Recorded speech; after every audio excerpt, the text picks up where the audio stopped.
We shall move to questions without notice. Are there any questions? I'll give the call to the honourable member for Lindsay. Thank you, Mr Speaker. My question is to the Minister for Housing. On Monday, the Minister said she was damn proud of Labor's broken promises on capital gains tax and negative gearing. Today, Australia's biggest rental property manager, Ray White, said rents could surge by 30% as a result of Labor's toxic taxes. Is the Minister damn proud of making millions of Australians pay higher rents?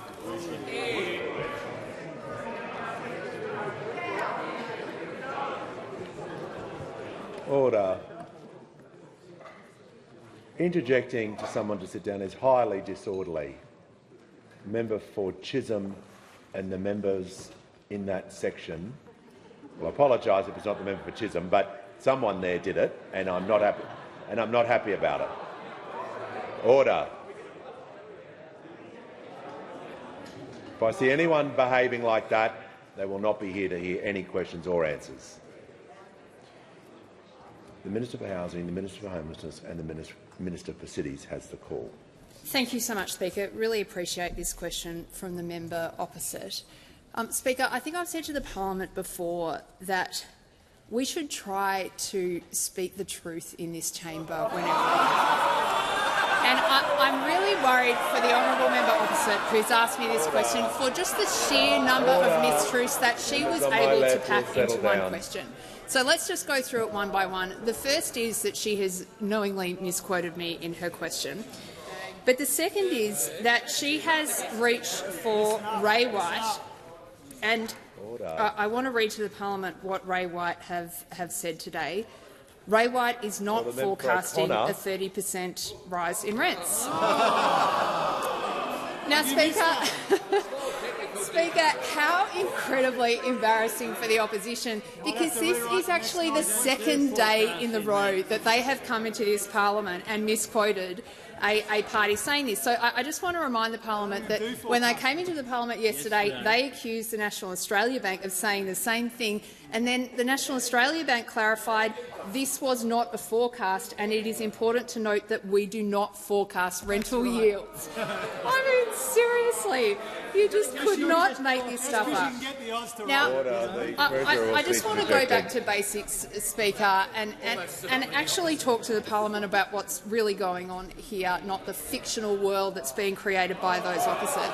Speaker, we've got really serious housing problems facing our country, and unlike those opposite, our political party didn't discover the existence of Australian renters yesterday. We have decades of advocacy for this third of our population, which is really bearing the brunt of what has gone wrong for housing in our country, Speaker. 25 years of Australian governments, and let's be honest, of every political colour, who have not done enough about this problem. And, Speaker, that is changing under our government. We have a massive and comprehensive policy that we are putting in place that supports renters to build more homes, to help with Commonwealth rent assistance, to improve rental standards, and perhaps mostly importantly of all, Speaker, to give what most Australian renters tell us they want most of all, and that is a realistic pathway into home ownership. Now, Speaker, let's not pretend that this is about renters. I have been in this parliament for 12 years now. I have never for a single day heard those opposite come forward and actually advocate for renters.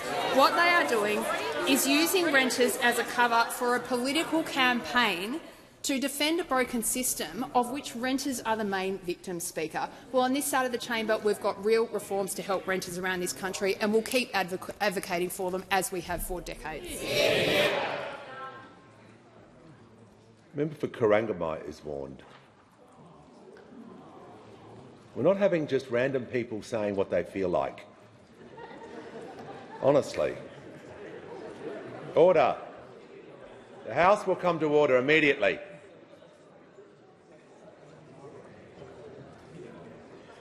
Member for Robertson has the call. Thank you, Mr Speaker. And my question is to the Prime Minister. How is the Albanese Labor government progressing real reform and delivering real change? And why is this agenda so important to Australians? And what are the threats to this work? Give the call to the Prime Minister. I thank the member for Robertson for his question. and for his outstanding work looking after the people of the Central Coast. Now, as a government, we are taking action in so many areas where reform has been put off for too long or progress has been too slow, putting in the hard work so we can deliver real change for Australians, just like the Housing Minister just indicated in that area. We're taking action because it's the right thing to do, both now and for the future. And last night, our reforms to safeguard and strengthen the NDIS passed the Senate. The NDIS is a cherished institution, and over 15 years it has truly proved itself to be one of Australia's great modern reforms, a reform that the Australian Labor Party is so proud of. And that is why we took action to make sure the NDIS is sustainable and is here to stay, providing the security, dignity and support that Australians need and deserve well into the future. And yesterday, our reforms tackling gambling harm passed through this House. Problem gambling is a very real issue, and the connection between gambling and sport is an issue as well. And doing something about it requires a national effort, and that is why we took action, legislating the strongest reforms to tackle gambling harm of any government ever, and striking a balance so that Australians can still have a punt, if appropriate and if they wish, on a Saturday afternoon. And today, the House has passed our reforms protecting Australian journalism now and into the future. The way that Australians consume news has changed, but the important contribution that the media sector makes to our Australian democracy has not. That is why we have taken action, putting in place reforms that encourage these tech giants to do deals with media companies. But if they don't, they will make a payment that will directly assist in the employment of journalists. Good reform, making sure that in the future we continue to have news media organisations. Now, none of these are easy reforms. They require listening, they require hard work, they require action. But that is what delivering real change requires. And delivering real change is what our government is determined to achieve right across the board. Give the call to the member for Riverina. Thank you, Mr Speaker. My question is to the Minister for Veterans Affairs and Defence Personnel. The Australian Defence Veterans Covenant Oath says, "We undertake to preserve the memory and deeds of all who have served and promise to welcome, embrace and support all military veterans as respected and valued members of our community." This week, veterans and their advocates say the minister meant to represent them has, in their words, treated them with contempt. Is the minister confident veterans would agree he is upholding the Covenant Oath? Give the call to the Minister for Veterans and the Minister for Defence Personnel. Thank you, Mr Speaker, and I thank the member for his question. And I thank him for referencing that legislation, because that was legislation that was passed by this parliament with the support of all sides, as you would absolutely expect. Because not only are we honoured by the presence of those people that have served in our Defence Force in our parliament, and we thank them for their service, but it is the responsibility of our nation, of our parliament, of any government, to make sure that we look after our veterans. And I don't think anybody would disagree with that proposition or what's in that legislation and set out as our obligation. And as I said at this dispatch box very early in becoming minister, there had clearly been failings in providing the necessary support, services, compensation payments, right treatment in service and for those people who had served. Not just by one government, by many governments, but that we all had to work together to make that system work better. And it's why there was a Royal Commission into Defence and Veteran Suicide. And it's why we have worked so hard to make sure that we are working to implement the recommendations of the Royal Commission into Defence and Veteran Suicide, amongst other changes and improvements in the system of support for for our veteran community, but also making the lives of our serving men and women better as well. And as we do that, it's clear from the failures of the past that there's always room for improvement. And it's why we've also made sure that we've been working together with the veteran community and have always said in implementing change that we work with the veteran community to get those changes to work right for them. And I know, as I'm sure every former Minister for Veterans Affairs in this place knows, there has been built up over time a lack of trust in the Department of Veterans Affairs. And we know why. And we want to remedy that, and we want to change that. It's why we made the investments in the department that we've made. And we continue to work to make it better for everybody. And I think we have been making it better. And is there more work to do? There absolutely and always will be, and that's what we will keep doing. And I hope that every government in the future will always keep working to make those systems better.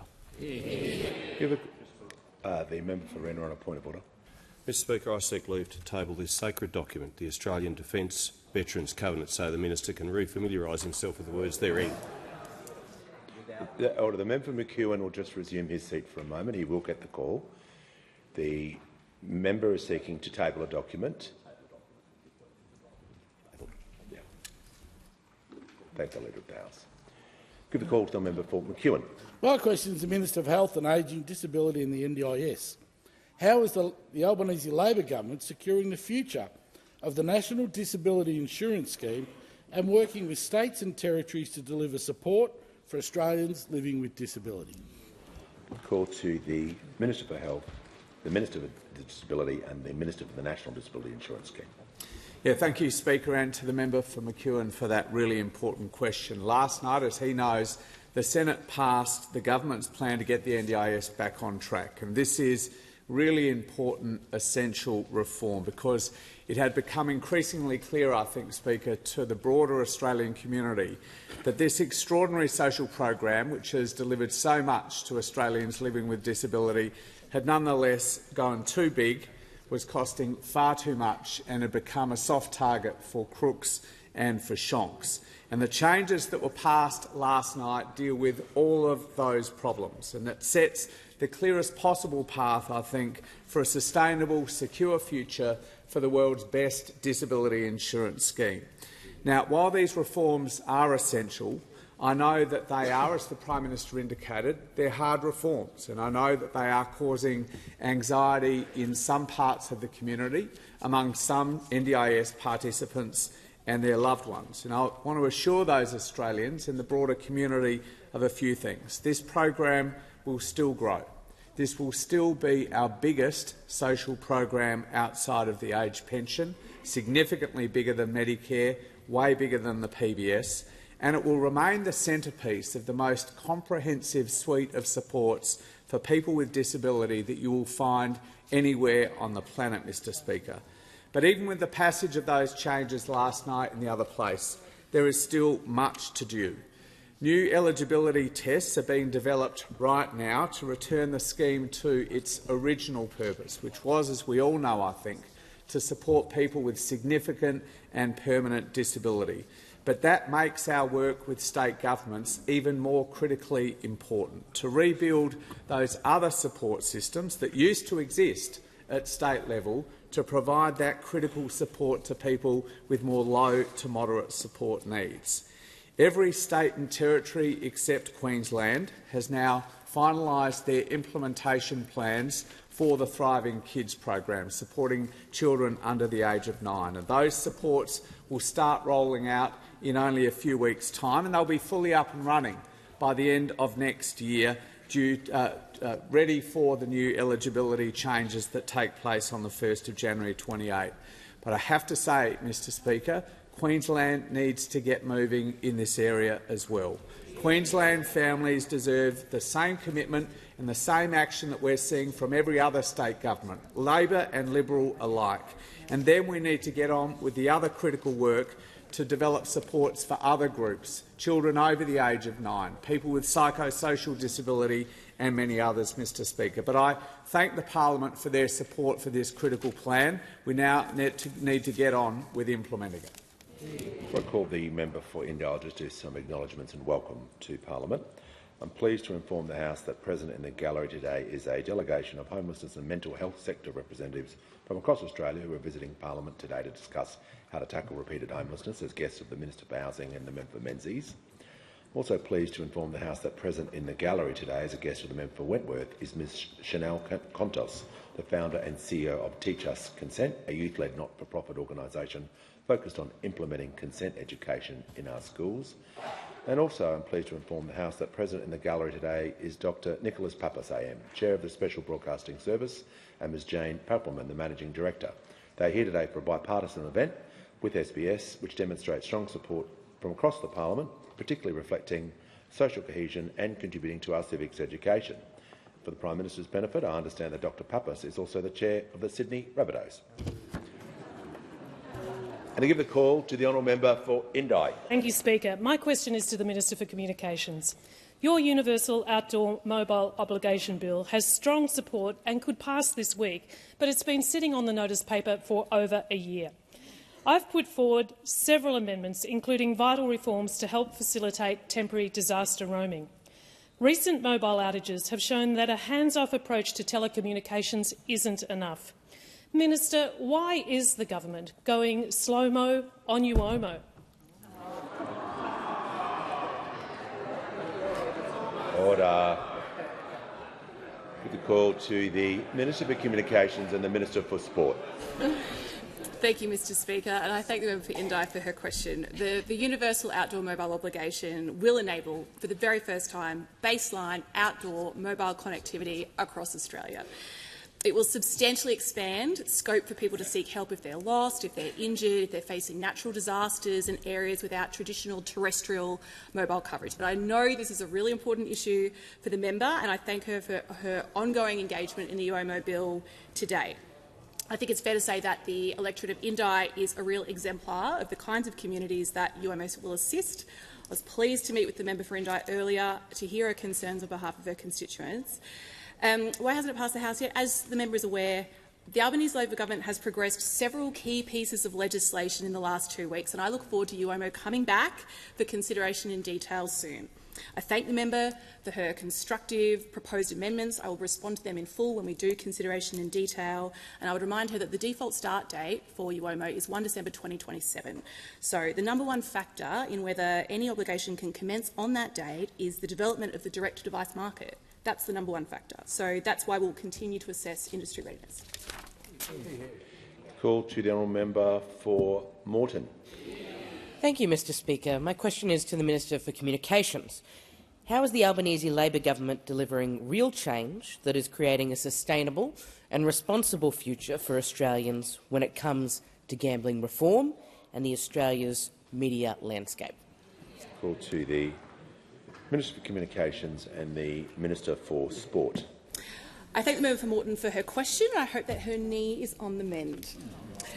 The Albanese government is delivering real and meaningful reform to help Australians through tax cuts, through paid parental leave, help for first home buyers and action to keep kids safe online. But these are not the only ways we are delivering for Australians. People across the country rely on journalists and public interest media to be informed about issues that matter to them. The Albanese government is delivering direct support for the media through our $153 million investment in the News Media Assistance Program. The member for Moreton introduced me to Emily at the Queensland Chinese Times in Sunnybank to talk about the funding they have received through the Albanese government's Journalism Assistance Fund. This is a small newspaper, but it is an important part of the local community, helping people stay informed about what is happening and what's important to them. Publications like this ensure local voices are heard and that local stories are told. The media matters, journalism matters. Journalism is the lifeblood of a robust democracy. It holds people, businesses and governments to account, which is why the Albanese government is backing a strong and sustainable media sector. And there's never been a more critical time to ensure the sustainability of Australia's media sector. That's why we're progressing the news bargaining incentive legislation through Parliament this week, with coalition support. Keep up, there's 2 bills. We believe it is only fair that large digital platforms contribute to the hard work of journalists and the stories that enrich their feeds and drive their revenue. They should pay their fair share, and that's what the news bargaining incentive will ensure they do. If digital platforms do not do deals with news publishers, they will need to pay a charge, and any revenue raised will be distributed to the news media sector to support journalism in Australia. And in this parliament, in the last 2 days, we have delivered significant reforms which will build a sustainable, responsible future for Australians. This includes the intractably difficult job of reforming the NDIS, and this includes taking the strongest ever action to tackle the harms of gambling. In households today, we no longer just gather around one TV to watch our teams or our favourite shows. And our gambling advertising reforms acknowledge this, which is why amendments introduced yesterday go further to protect children from seeing gambling ads, be that via streaming or on TV. We are protecting children, supporting people at risk, while making reform workable and keeping industry accountable for their practices. Our gambling advertising reforms are focused where Australians need protection most, while ensuring the new rules are practical, enforceable and capable of delivering real change. Call to the member for Herbert. Thank you, Speaker. My question is to the Minister for Veterans Affairs and Defence Personnel.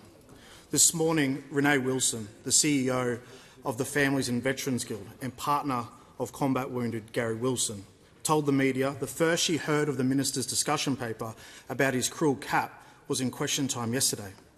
Why on earth hasn't the minister picked up the phone to the CEO of the organisation representing Australia's war widows? Call to the Minister for Veterans Affairs and the Minister for Defence Personnel.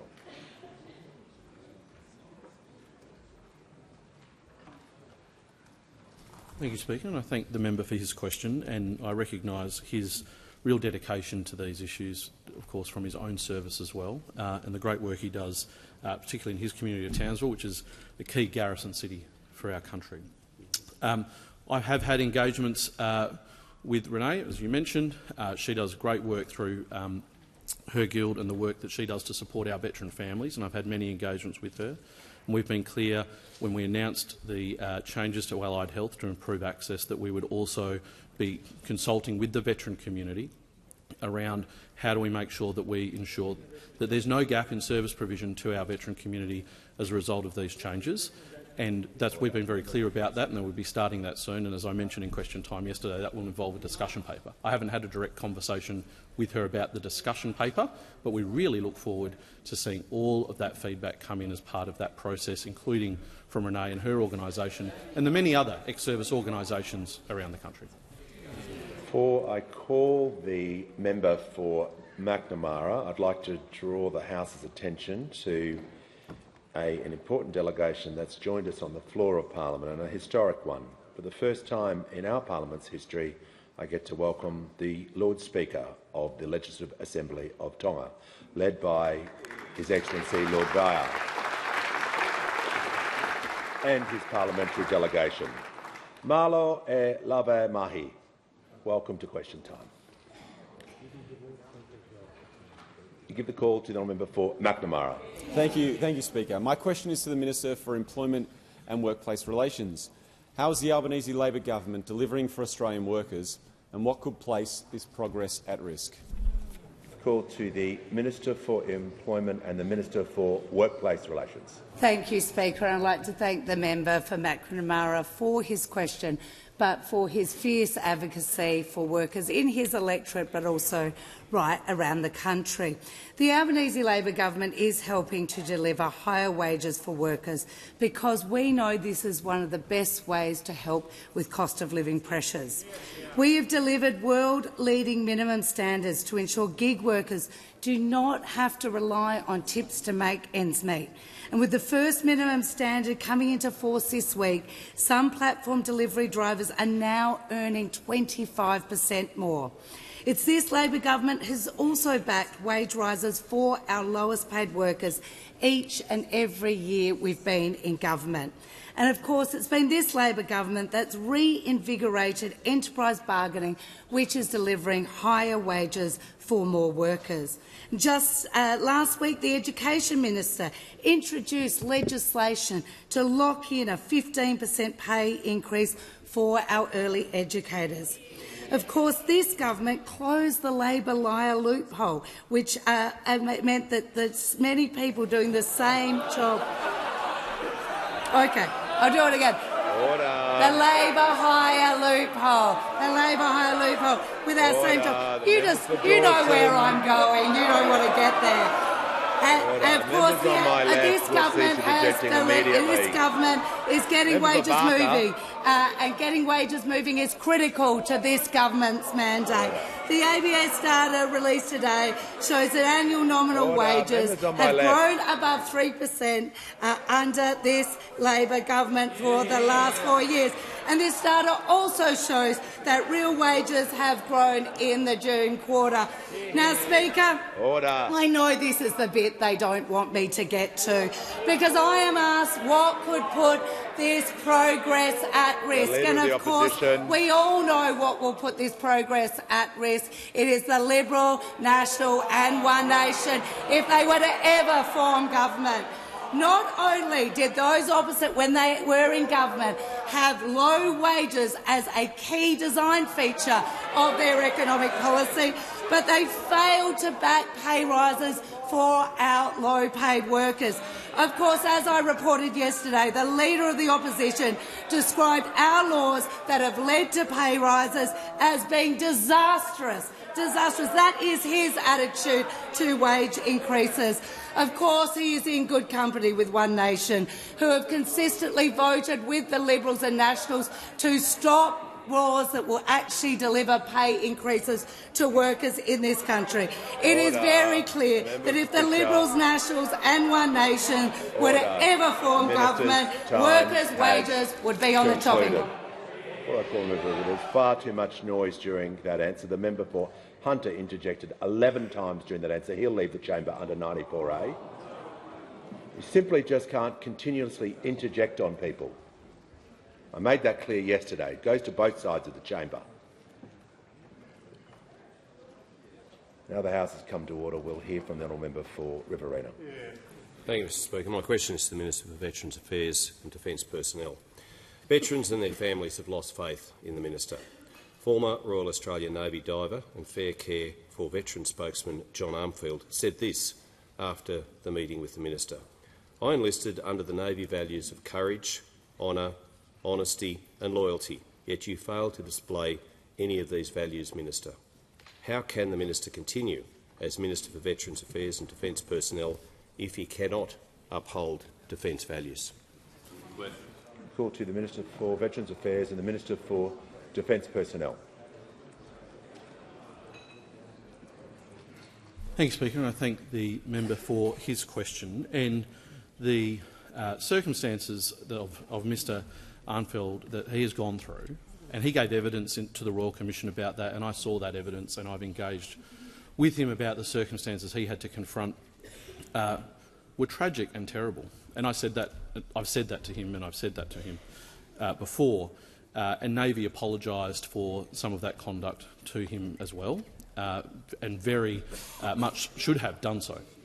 And so I can very much understand why he would feel that there has been a breach of faith with him in terms of the upholding of the Australian Defence Force values and his engagement. And so I understand that.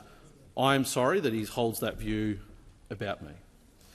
And all I can do, as I try to do each and every day, is to make sure that we're continuing the work of improving the system that exists to support our serving personnel and our veteran community and their families so that they get the service and the support that we all agree that they deserve.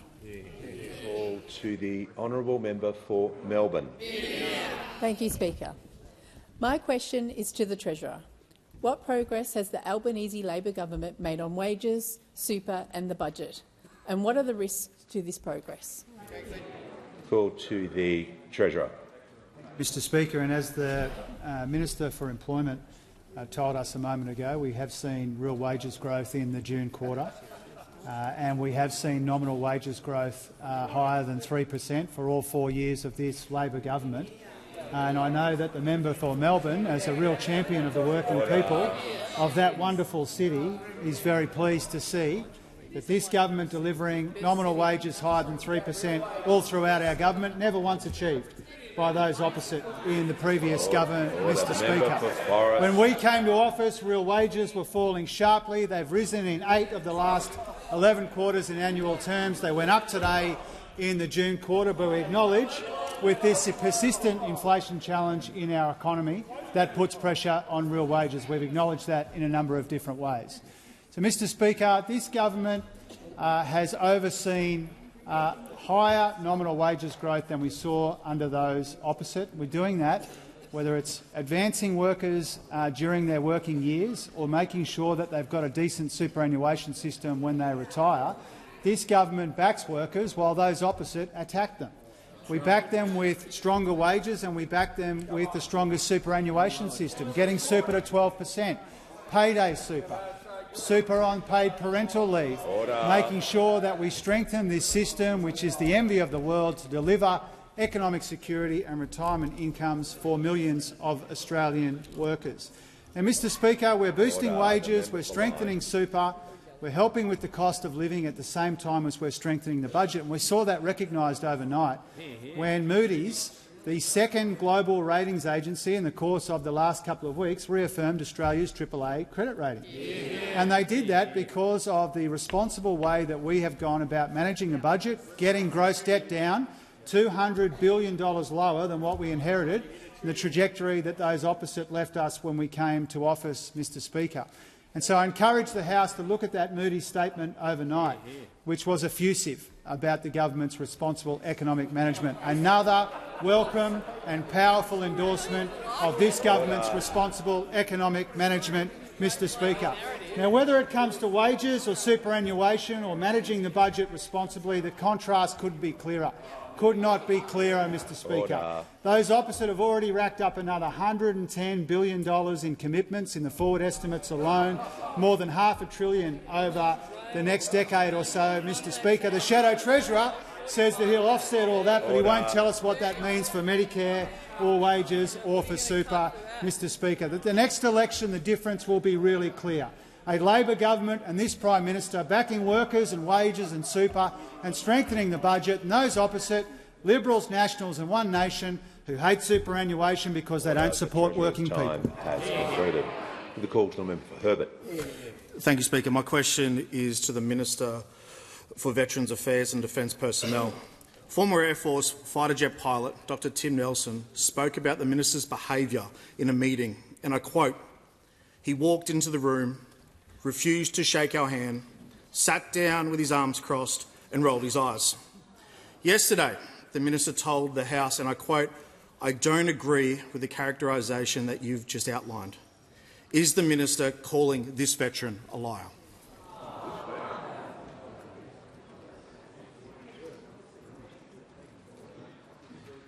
We call to the Minister for Veterans Affairs and the Minister for Defence Personnel. Thank you, Speaker. I thank the member for his question. I meet with many veterans, veteran family members, defence personnel on a regular basis, and I respect every position that they put to me in what they say and describe, but I also am not in the habit of repeating the content and detail of all of those conversations and meetings in the parliament every day. And I provided the answer that I provided yesterday. Give the call to the honourable member. Order. When the House comes to order, we'll hear from the honourable member for Macquarie. Thank you, Speaker. My question's to the Minister for Infrastructure. How is the Albanese Labor government working with the New South Wales government to deliver for the community and improve the Mitchells Causeway on the Great Western Highway? Give a call to the Minister for Infrastructure, the Minister for Transport, the Minister for Regional Development and the Minister for Local Government. Thanks very much, Mr Speaker, and can I thank the member for Macquarie for her question, but also for her incredible advocacy for her electorate, particularly for the peoples of the Blue Mountains who have been affected by the closure of Victoria Pass since March. I also acknowledge the advocacy of the member for Clare, who's not in the chamber at the moment, but thank him for the thank you note that he just sent me during question time. I told the House we would have an update to provide very, very soon, and I'm very pleased that we can now share that update. Today I joined the member for Macquarie in Mount Victoria to announce that the Albanese government is partnering with the Minns government will fully fund and deliver the reconstruction of the Mitchells Causeway. Our $100 million commitment, matched by the New South Wales government, will now build a new stable and secure bridge deck that will sit above the 194-year-old convict bridge, affectionately known as the Mitchells Causeway, and effectively we're building a bridge above the old bridge. Today we also announced that we won't just restore the 2 lanes on the Mitchell Causeway, but the new bridge will be better than it was before, with an additional eastbound passing lane. We've not let a minute go to waste with work on restoring the causeway, and the original 2 lanes is already underway, and we'll start work on the additional lanes soon. This was very welcome news for anyone heading up into the mountains from the Central West, and this new passing lane will give cars the freedom to safely navigate around slow-moving trucks and make the climb easier for truck drivers as well. It's been incredibly tough for residents on both sides of Victoria Pass since March, with serious defects identified forcing its closure.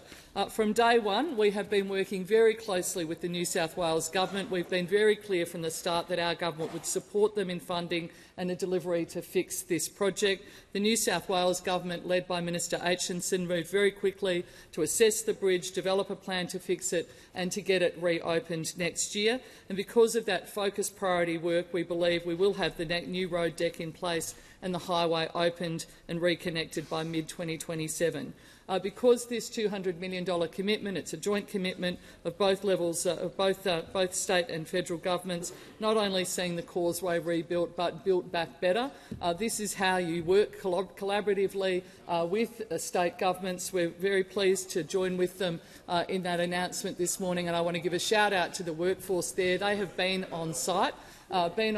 Since day one, the geotech work, all of that done, and it's a great example of what communities can do together. And again, thank very much the communities around Victoria Pass for their patience, but also you have some very strong advocates in this place, particularly the member for Macquarie, for her great work in making sure we're aware of what was happening for this project. Before I call the member for Wentworth, I'm also pleased to inform the House that we've been joined by a delegation from the Queensland Parliament, including Corinne McMillan MP, Michael Healy MP, Nikki Boyd MP and the Honourable Glenn Butcher MP. And I also note in the gallery is Father Frank Brennan, SJ AO. Welcome to Question Time. Give the call to the Honourable Member for Wentworth. My question's for the Treasurer. Australian real wages have fallen 5% since March 2021. The only sustainable antidote is productivity growth, and business and economists agree deregulation is central to that.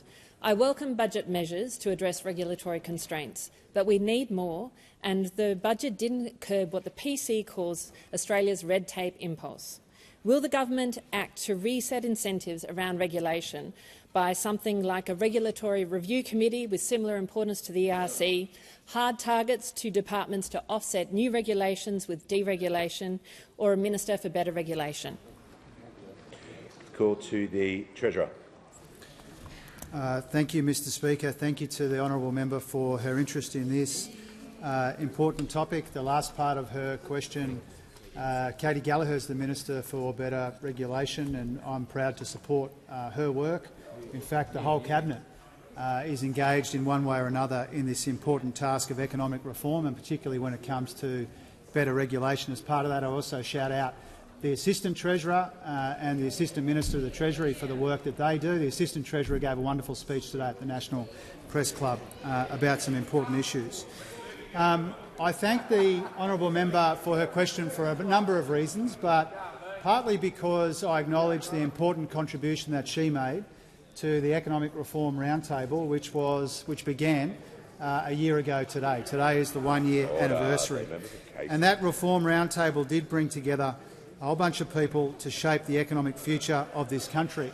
Now, this government has delivered more economic reform in the year since that roundtable than in the quarter of a century which preceded it. And that reform was really important because it helped shape an ambitious tax reform agenda, the broadest productivity agenda and the most net savings in a budget in a generation, and better regulation was important to all three of those objectives, Mr Speaker. When it comes to targets, the budget made it clear that our objective here, our expectation here, is that the combination of our efforts on regulation will cut compliance costs in our economy by more than $10 billion a year, Mr Speaker. And about a tenth of that, almost a tenth of that, is in the financial sector alone, Mr Speaker. And so whether it's the omnibus bill that we passed on regulatory reform, whether it's the way that we've changed the statement of expectations for our regulators, whether it's the better regulation roadmap through the Council of Financial Regulators, whether it's the steps we're taking with the states on national competition policy, I acknowledge Assistant Minister Lee in that regard, abolishing nuisance tariffs, Mr Speaker, speeding up approvals, fast-tracking the housing approvals in particular. I acknowledge the Housing Minister and the Environment Minister, streamlining the construction code, a whole bunch of steps that the government is taking to meet the kinds of objectives that the honourable member has asked me about. The honourable member also asked me whether there's more work to do. Of course there is. Of course there is. When it comes to better regulation, there's not a destination here. It requires ongoing work. But what we've shown in the years since the Economic Reform Roundtable is a willingness right across the Cabinet, right across the government, to cut compliance costs where we can, to make sure that regulation is serving a useful purpose, because we do acknowledge, as the honourable member does, just how important this is to turning around a couple of decades of poor productivity performance in our economy. Call to the honourable member for Werriwa. Thank you, Mr Speaker. My question is to the Assistant Treasurer and Minister for Financial Services. How is the Albanese Labor government delivering real outcomes for Australians with superannuation and improving the security, stability and integrity of Australia's superannuation system? Are there any threats? Give a call to the Honourable the Assistant Treasurer and the Honourable Minister for Financial Services. I thank the member for Werriwa for her question, and I acknowledge that she has been a champion of the super system throughout her time in this place. She's advocated for lifting the SG rate, for payday super and for closing the gender gap. The collapse of Shield and First Guardian was devastating for thousands of Australians who lost retirement savings they had spent decades building. These were not reckless investors taking speculative bets. In many cases, they were ordinary Australians who believed they were making sensible decisions about their retirement and instead found themselves exposed to serious misconduct, poor governance and harmful sales practices. Earlier today, this government announced a comprehensive package of reforms to strengthen the security, stability and integrity of our superannuation system and to better protect the promise of a dignified retirement for future generations. We announced a major crackdown on harmful lead generation practices. Shield and First Guardian exposed an ecosystem where consumers could click on an online advertisement, have their data harvested and sold, receive a call from an unlicensed lead generator and then be funnelled towards risky investment products. We are banning unlicensed real-time communications about superannuation.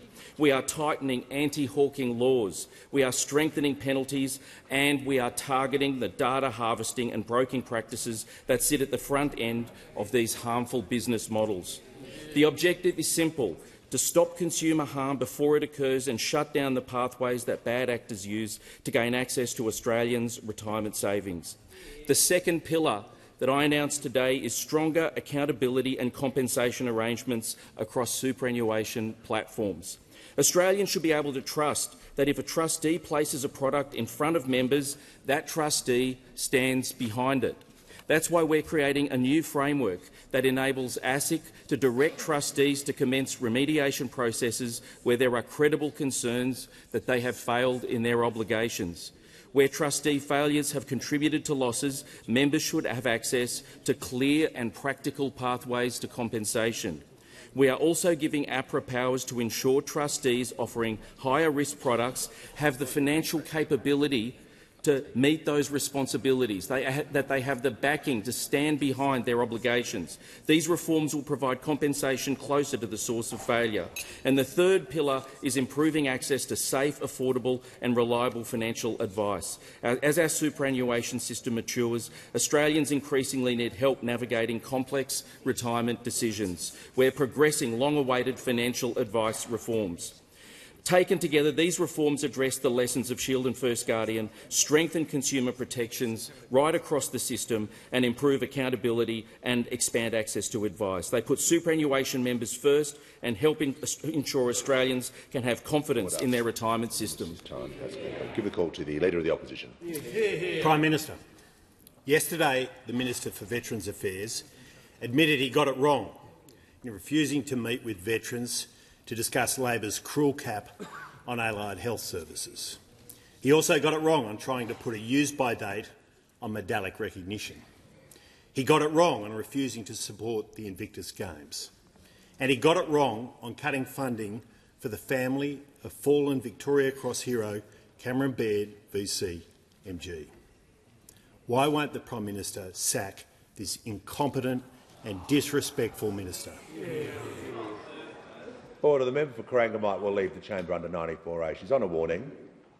Highly disorderly to interject on anyone, particularly the Leader of the Opposition, during his question. Order. The rules apply to everyone in this place. The Prime Minister has the call. Thank you, Mr Speaker. I have every confidence in the Minister for Veterans Affairs. And indeed, I consider it to be one of the great privileges of my time in this place that I, as Prime Minister, but previously as well, get to engage with those men and women who wear our uniform, who serve in our name and who deserve our total respect at all times for what they do.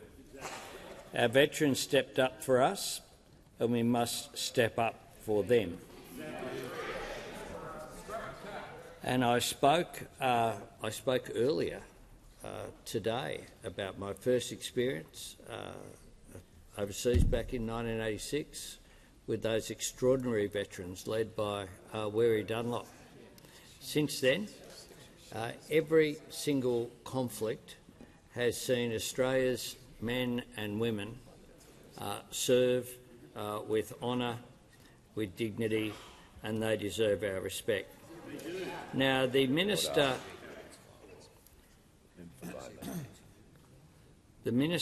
inherited a system where the former Minister for Veterans Affairs, the member for Calare, you will recall the actions that he had to take. He resigned because you wouldn't fund. The Minister for Infrastructure is warned. The member for the Prime Minister has concluded his answer. Order. Order. Order. When the House comes to order. Order. When the House comes to order.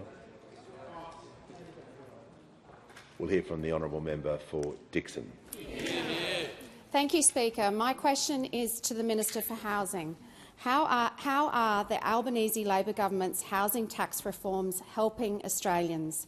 What approaches would make it more difficult for Australians to get a roof over their heads? Call to the Minister for Housing and the Minister for Homelessness and the Minister for Cities. Thank you, Speaker, and I thank the member for Dixon for this question. Speaker, not only is this woman a remarkable Australian, but she is one of the strongest voices in this parliament for housing policy, and I want to thank her for her leadership.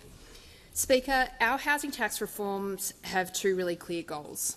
The first is to give first home buyers a better shot at getting the keys to their own home, and we want to encourage more investment in building the homes Australia needs. Now, it's early days since the budget, but we are seeing some really encouraging signs in what is coming out of the sector. Speaker, the latest ABS data shows that lending to investors buying new dwellings is up more than 27% on last year. What remarkable growth.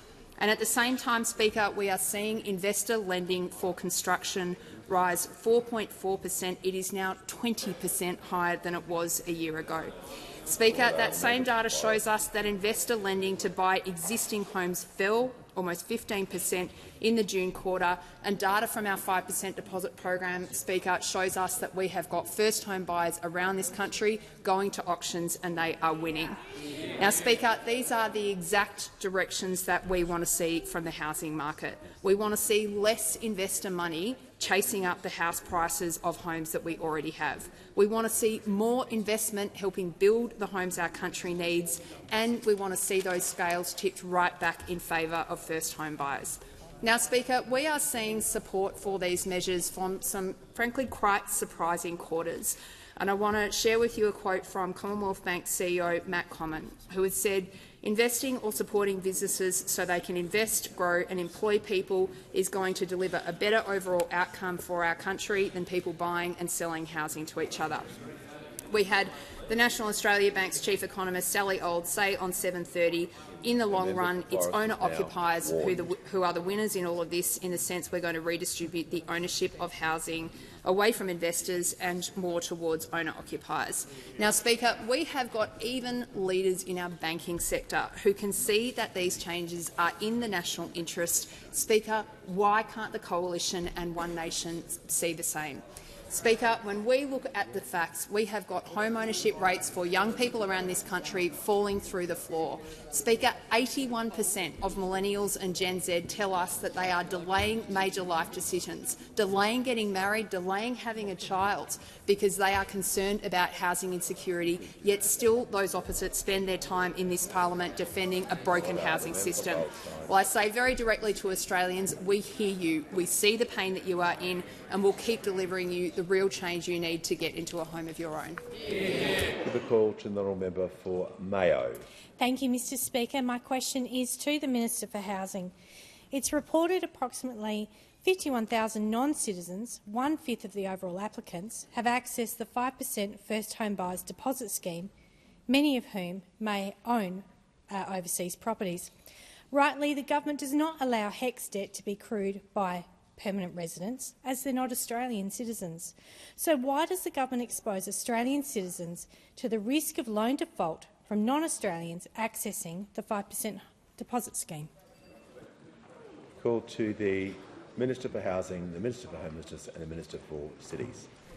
Thank you so much, Speaker, and I thank the member for her question. And we've been through this before in the parliament. There is tightly controlled eligibility for this scheme. Temporary residents are not eligible for the scheme, despite what's been inferred and said by the Leader of the Opposition. The only people who are eligible for this scheme is citizens of our country and permanent residents. Now, Speaker, permanent residents are very likely to have lived in our country for a long time. The hint is in the word permanent.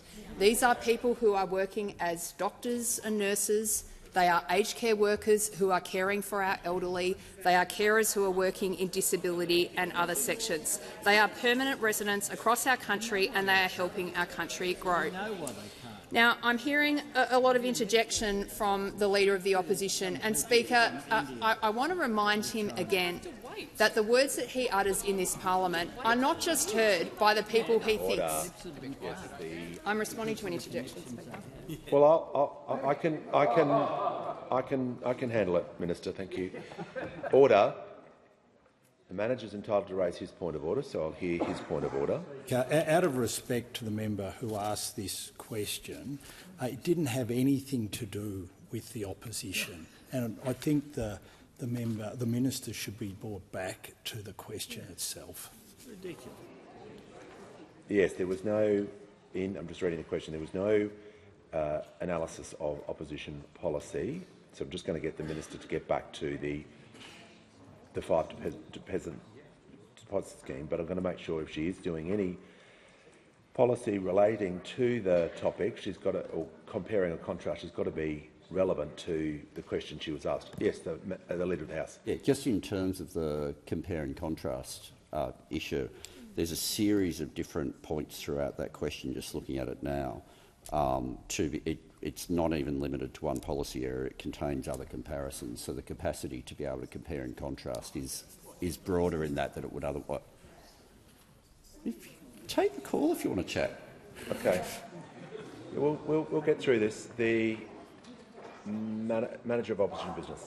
Speaker, the minister was referencing specifically the Leader of the Opposition. Now, there was nothing in there about the Leader of the Opposition in that. We'll be able to sort this out, and I'll hear from the Prime Minister. Thanks, Mr Speaker. The minister was referring to the policy issue which related directly to the question that was asked.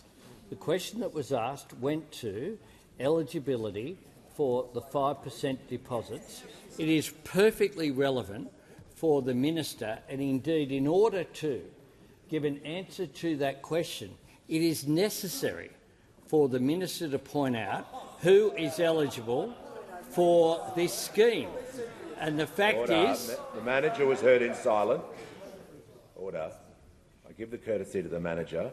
I'll ask the same courtesy to be applied to the Prime Minister. And the fact is that that is why the minister needs to go through the way the scheme operates and why the explanation of its eligibility is critical. Order. And it will help with things if the Leader of the Opposition ceases interjecting so the minister doesn't respond to interjections as well. Everyone is correct in this argument. I want to make sure, as I said, if there's compare and contrast regarding this policy, if there's compare and contrasting going on, it's related to this policy. That's my point, and that's my ruling. The minister has the call.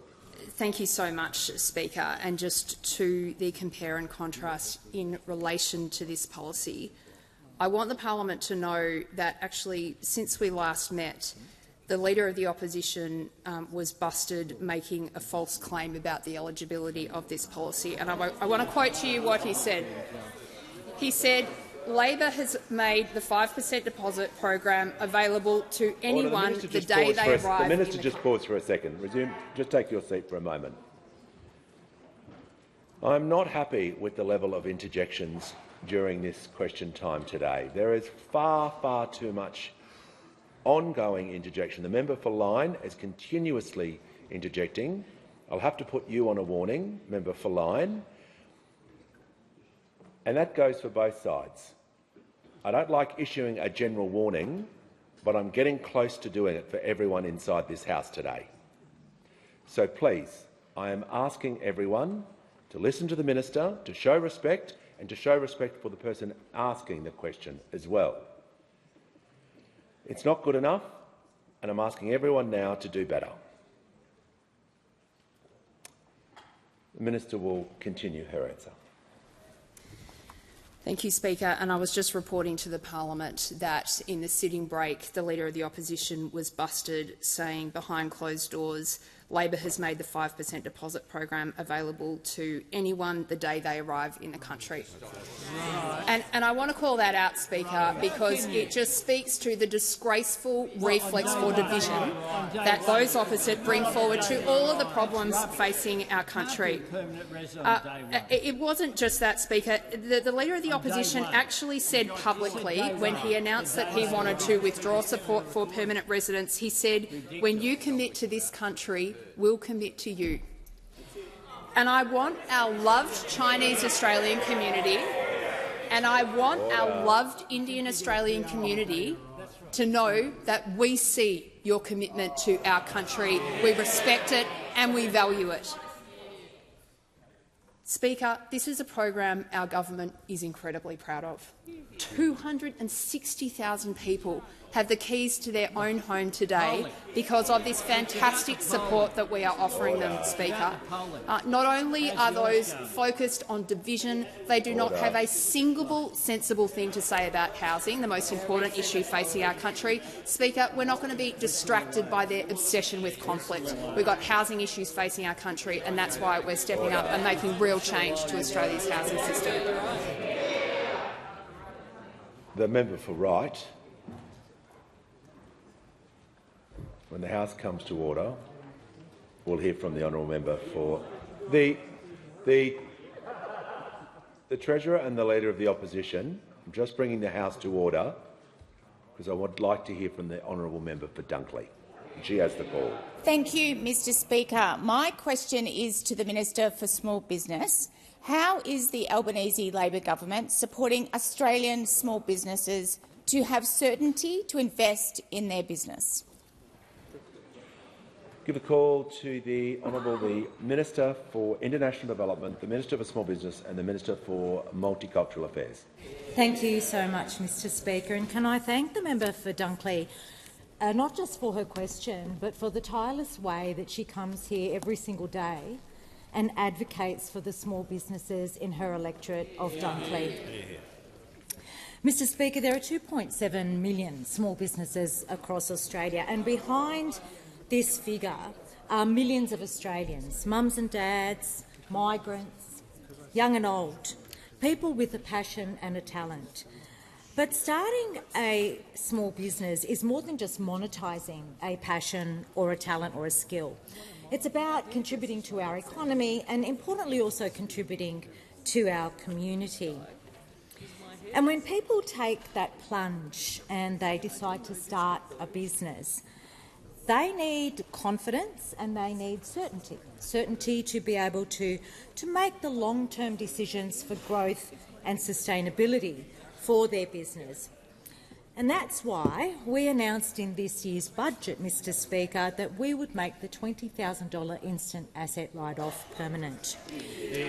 And I'm very happy to update the House that as of this morning, the Albanese Labor government has delivered on that commitment.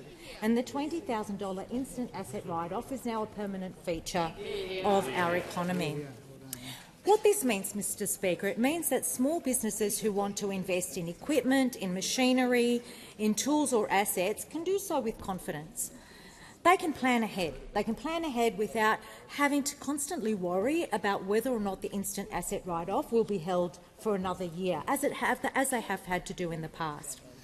And small businesses are already taking advantage of the instant asset write-off in fairly significant numbers.